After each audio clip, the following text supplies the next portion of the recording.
সম্মানিত সুপ্রিয় দর্শক শ্রোতা, দেশ ও প্রবাস থেকে আপনারা যারা সংযুক্ত আছেন, আমাদের ভিডিও দেখছেন, শুনছেন, সবাইকে প্রীতি শুভেচ্ছা জানিয়ে শুরু করছি আজকের প্রতিবেদনে আসা এই অপরূপ সুন্দর আপুটির জীবনের গল্প কথাগুলো তুলে ধরবো। কেন এসেছিল প্রতিবেদনে বিস্তারিত আলোচনায় থাকছে। তো আপুটি দেখতে খুবই চমৎকার। ওনার উচ্চতা 5 ফুট 4 ইঞ্চি, স্বাস্থ্য মিডিয়াম, পড়াশোনা নবম শ্রেণী পর্যন্ত পড়াশোনা করেছে।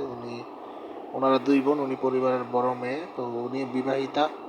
দুর্ভাগ্যবশত 2 বছরের সংসার ছিল, কিন্তু আপনার সড়ক দুর্ঘটনায় ওনার হাজব্যান্ড মারা যায়। তো এরপর থেকে বাবার বাড়িতে থাকে। পরিবারে বাবা আছে, মা আছে। বাবা হচ্ছে একজন ক্ষুদ্র ব্যবসায়ী, আর ওনার ছোটো বোন বর্তমানে পড়াশোনা করছে। ওনার বর্তমান বয়স হচ্ছে 23।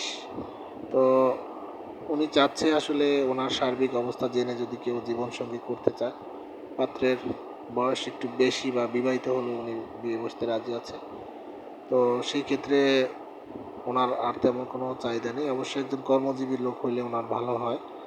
তো আপনারা যারা আগ্রহী আছেন যে এই ধরনের কোনো ডিভোর্সি বা আপনার হচ্ছে বিধবা কোনো মেয়েকে জীবনসঙ্গী করবেন, তো স্ক্রিনে দেওয়া নাম্বার আছে, ওনার সাথে কথা বলে ওনার সম্পর্কে আরও ডিটেলস জেনে সম্পর্ক তৈরি করতে পারেন। আর চ্যানেলের ভিডিও যাদের ভালো লাগে অবশ্যই না টেনে পুরো ভিডিওটা দেখবেন এবং একটি লাইক, কমেন্ট এবং ভিডিওটি সর্বোচ্চ শেয়ার করে চ্যানেলকে সাপোর্ট করবেন। আর আরেকটা বিষয় হচ্ছে, অবশ্যই চ্যানেলটিকে সাবস্ক্রাইব করে রাখবেন। তো সেই প্রত্যাশা নিয়ে আজকের মতো এখানে বিদায় নিচ্ছি। সবাই ভালো থাকুন, সুস্থ থাকুন। স্বপ্নভূমি এবং স্বপ্নের ছোঁয়া চ্যানেলের সাথে থাকুন। আসসালামু আলাইকুম।